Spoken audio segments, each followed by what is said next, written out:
The table was set before anyone knew what would be on it. A plate for the father, a plate for the mother, smaller plates for the children. Forks lined up the way they always were, because in a house like this, some things stayed the same, even when everything else didn't. But the icebox was almost empty. No meat, no eggs, not enough milk to matter. The butter dish had a thin scrape left in the corner, saved for something, though no one said what. And on the counter, where apples used to sit in a bowl for anyone to grab, there was nothing but a bare wooden bowl catching the evening light. This was not one family's bad week.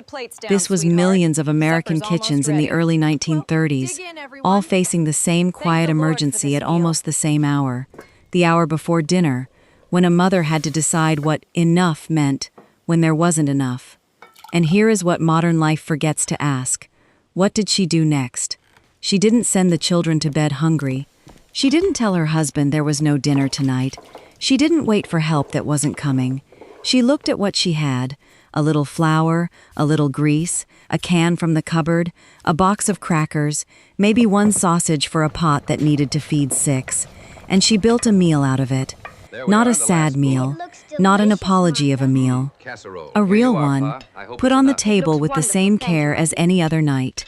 That is the part of the Depression era that rarely gets told. Not the soup lines, not the headlines. The kitchens, the quiet, stubborn refusal to let hunger win the argument. And here is the part that should stop you. Some of those meals never went away. They are still in your recipe box. They were still on your mother's stove in the 1950s. They might still be on yours. Tonight, we are going to open 5 of them. 5 dishes that were never supposed to become classics. They were supposed to be temporary, a stopgap, a just until things get better. Instead, they outlived the decade that created them. They outlived the ingredients they were built to replace. Some of them, decades later, still show up in cafeterias, church potlucks, and Tuesday night dinners across America. And almost nobody eating them knows what they were actually built to survive. A pot with 1 sausage in it, stretched to feed a family, and nicknamed, not kindly, after the president people blamed for their empty pantry. A can of fish that had no business becoming comfort food turned into a casserole that fed a family on a fraction of what meat would have cost. A small yellow box that arrived in grocery stores at 19 cents and quietly promised something no other product could, that a family could still have a hot meal on the table even when there was almost no money left in the week. A cake with no eggs, no milk, and no butter, built from what was actually in the cupboard, that somehow still tasted like something worth celebrating. And a pie, an apple pie, served at the table, praised for its flavor, admired for its texture, that did not contain a single apple. None of these dishes were invented because someone was clever for the sake of being clever. They were invented because the alternative was an empty table, and an empty table was not something a mother in 1932 was willing to accept without a fight. They were poor, but they were not helpless. Stay with us, because by the end of this, you may never look at a box of macaroni and cheese, a tuna casserole, or a slice of apple pie the same way again. Start with the pot, not a fancy pot. A big, dented, everyday pot that had probably cooked 1,000 dinners before this one, and would cook 1,000 more after.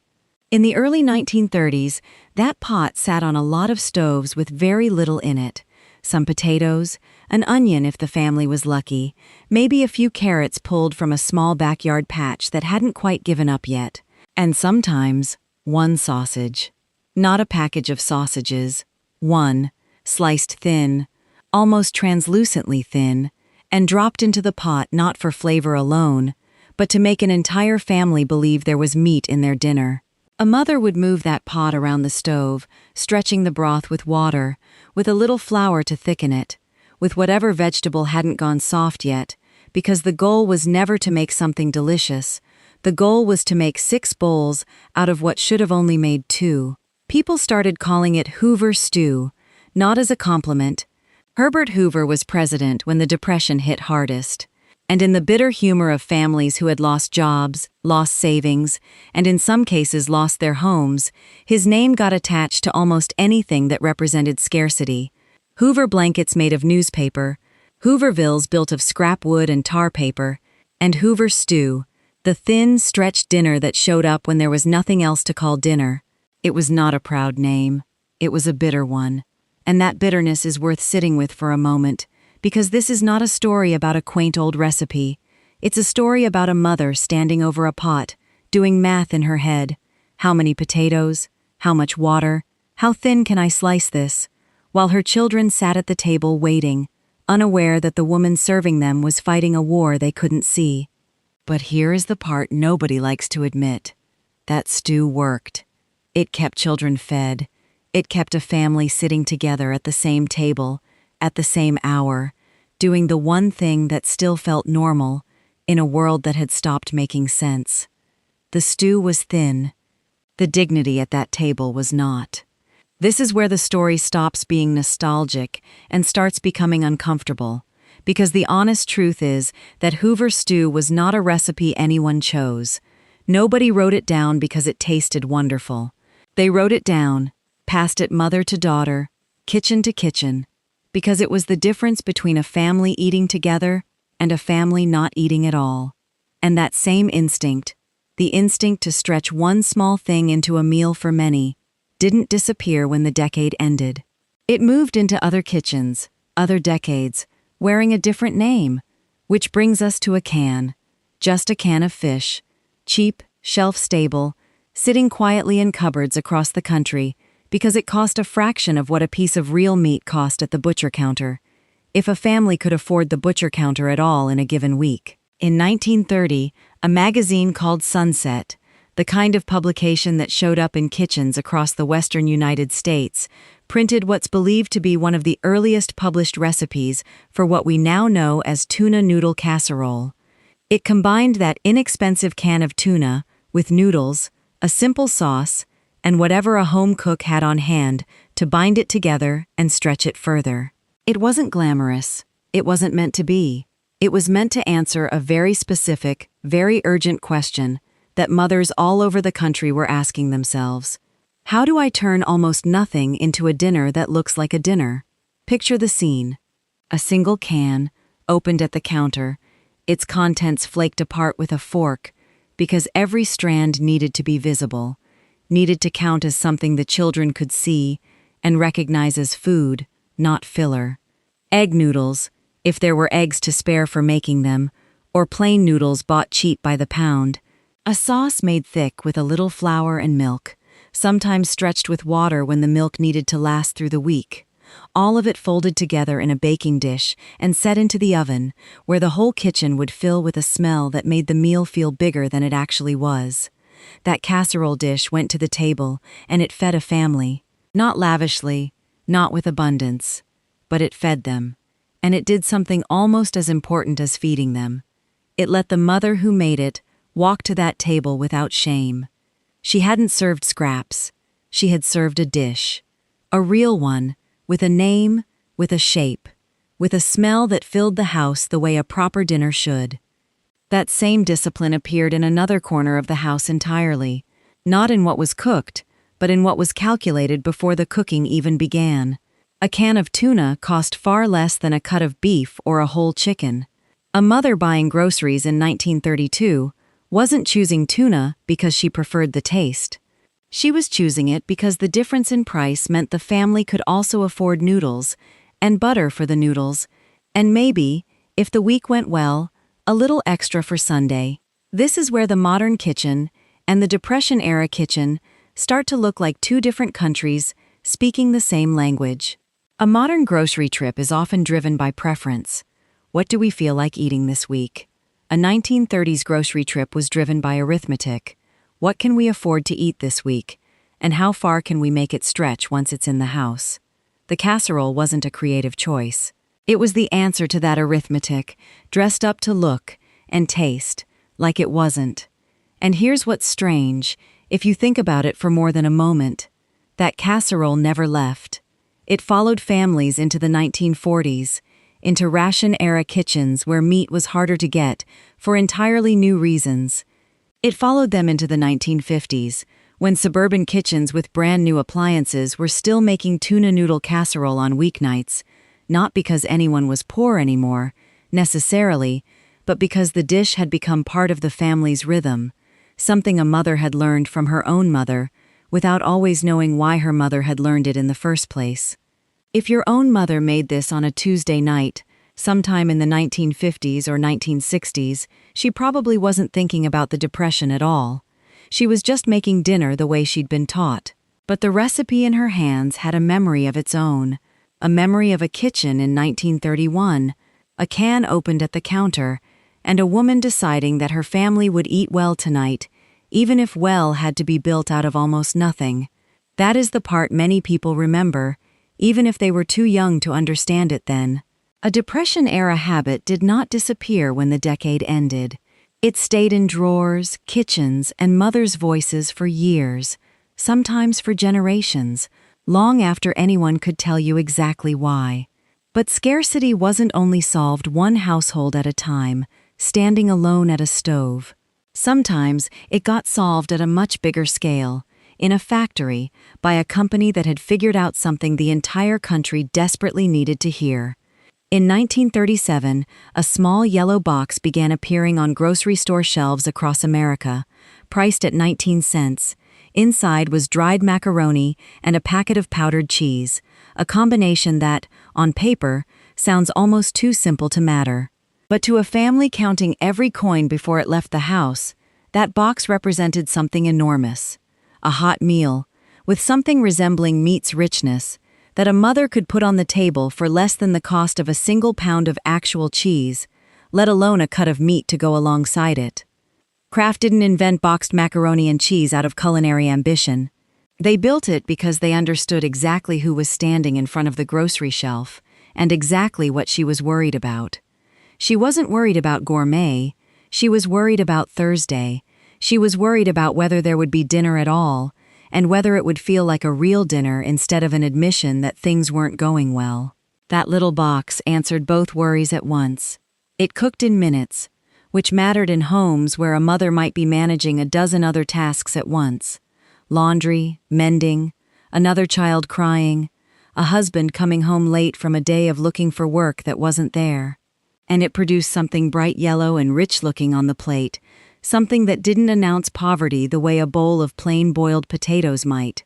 Picture a kitchen table in 1938. The father has come home from another day where the answer at every door was, not hiring. He sits down, tired in the particular way that comes from disappointment rather than labor. And in front of him is a plate of macaroni and cheese, warm, familiar, almost cheerful in color, made by his wife, with 19 cents and about 10 minutes of her evening. Nobody at that table says the word cheap. Nobody needs to. The meal does its job quietly. It lets the family sit together, eat something that tastes good, and for 20 minutes, forget what the rest of the day cost them. This is where the uncomfortable truth sits underneath a very ordinary-looking box. Convenience, as a product, was born out of desperation, not luxury. The modern world tends to think of convenience food as something invented for busy people who don't have time to cook. But its earliest, most successful version wasn't sold to people who were busy, it was sold to people who were broke. And it succeeded because it solved the actual problem they had, stretching almost no money into something that still tasted like care. And this is where the modern kitchen and the Depression-era kitchen split apart in a way worth noticing. A modern family reaching for a box dinner today is often trading time for convenience. A family reaching for that same box in 1938 was trading almost nothing for dinner. Full stop. The product hasn't changed much in 80-odd years.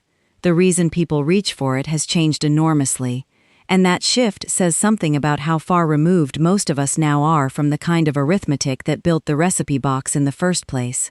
If you grew up in a house where that yellow box appeared on the table at least once a week, without fail, you were living inside an economy your parents may never have explained to you.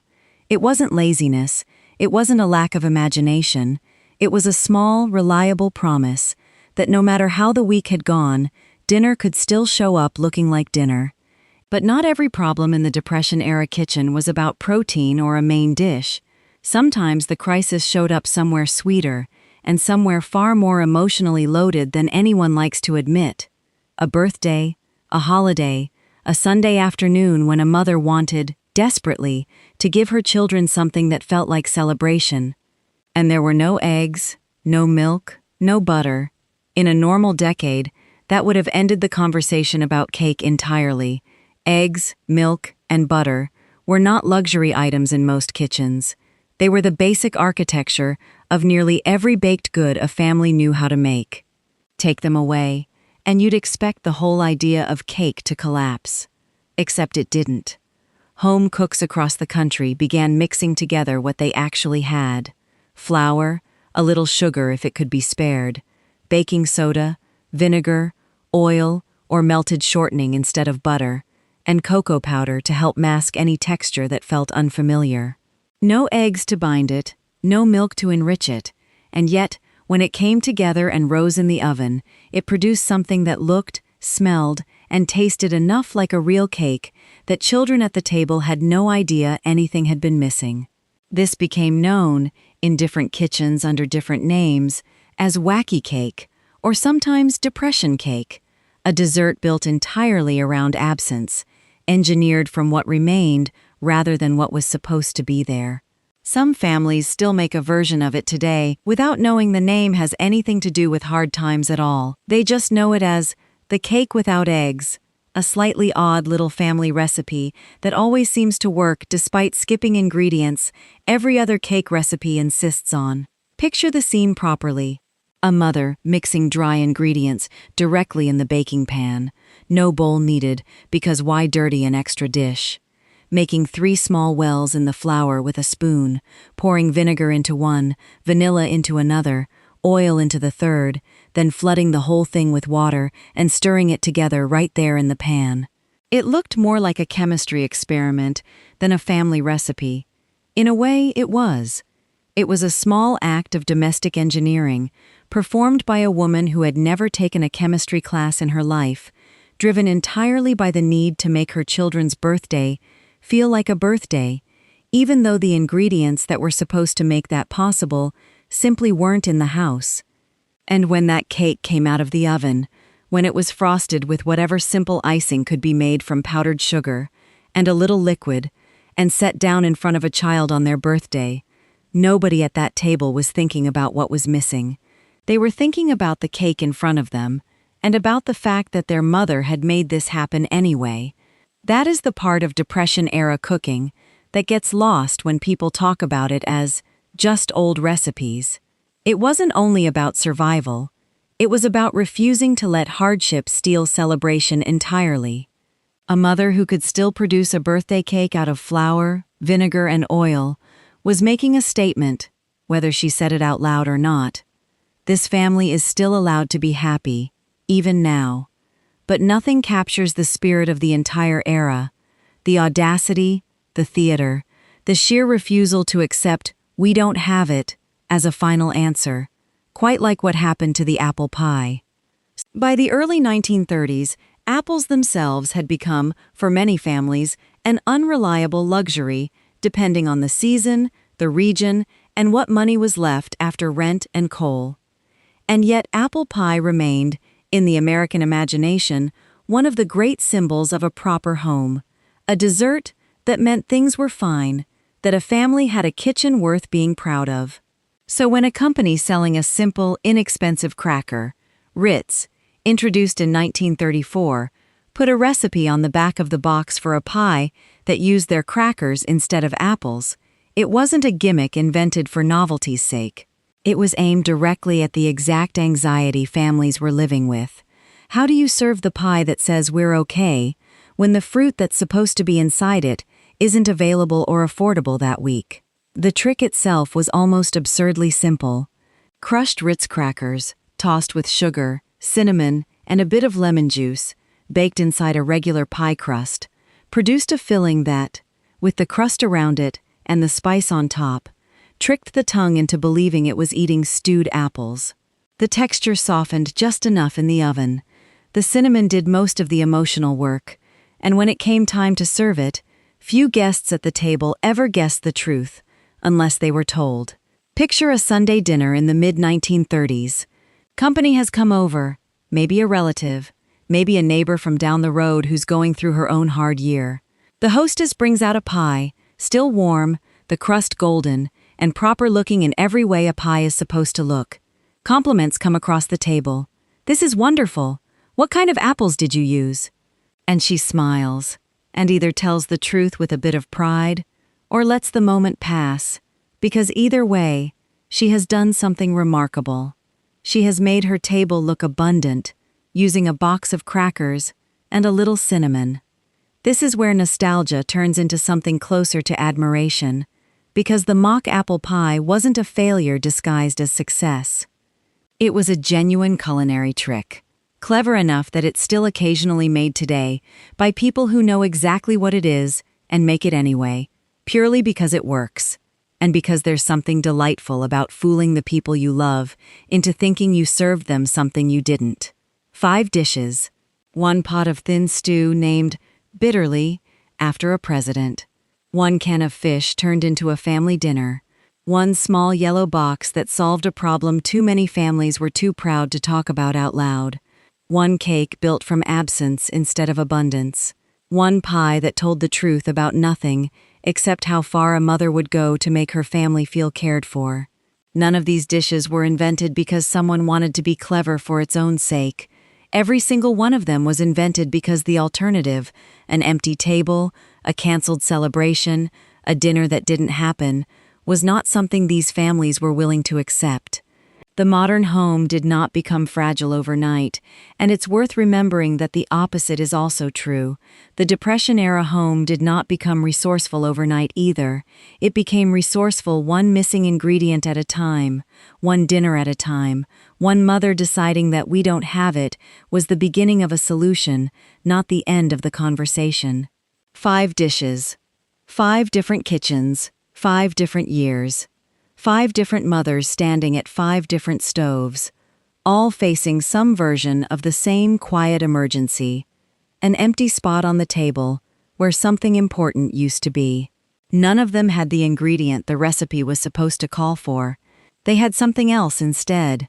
A stretched sausage, a can of fish, a yellow box that cost less than a quarter, a cake built out of vinegar and oil instead of eggs and milk, a pie with no apples in it at all.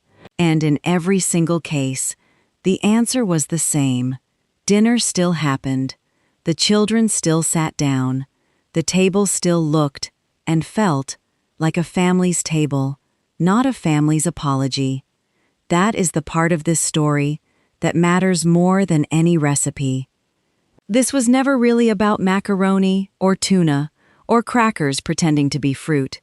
It was about what a mother, a father, a whole household was willing to do, rather than let hardship win the dinner hour. They didn't have much control over the bank, the job market, or the weather that ruined the harvest. But they had control over that kitchen, that stove, that table, and they used it. They were poor sometimes. They were frightened often, but they were not helpless. Not at that table, not on those nights. And here's the part worth sitting with as this ends. Some of you didn't grow up in the 1930s at all. Some of you grew up decades later, eating tuna casserole on a Tuesday, or macaroni and cheese from a familiar yellow box, or a strange eggless chocolate cake on your birthday, with no idea that the recipe in your mother's hands had lived through a decade she may never have talked about. You were eating history. You just didn't know its name yet. Maybe now you do. If any of these 5 dishes brought back a memory, your mother's kitchen, your grandmother's stove, a Tuesday night you'd forgotten you remembered, subscribe to the Depression-era home, like this video, and tell us in the comments which one of these your family actually made.